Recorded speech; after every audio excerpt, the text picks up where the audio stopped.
আসসালামু আলাইকুম গায়েস, সকলেই ভালো আছেন। আজ এসেছি গ্রামের বাড়িতে। আইসা খুব ভালো লাগলো যে দেখেন মনটা ফ্রেশ হয়ে গেল। সত্যি যে গ্রাম যে গ্রামই হয়, ঠিক আছে, গ্রামের টান আর মাঠ টান। এখানে দেখেন যে পিটপিনে বৃষ্টি নামছে আর দিনগুলা হামদার করে ফেলছে, মানে তুফান আনার সম্ভাবনা আছে। এগুলা দেখে মানুষের তিরফল দিয়ে, ঠিক আছে, যে যেটা পারে এটা দিয়ে ধানগুলাকে, ঠিক আছে, সুন্দরভাবে ঘুরে দিচ্ছে যে বৃষ্টিতে না ভিজে। এটা তো কষ্টের ফসল, বোঝেন না?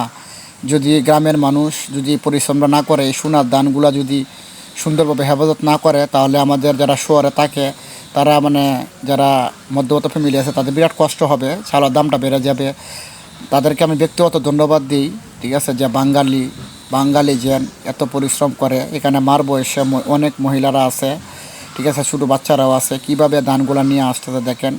আসলেই খুব কষ্টের বিষয়, ঠিক আছে। যে যেখানে আসেন ভিডিওটা শেয়ার করে দিবেন আমার মানে।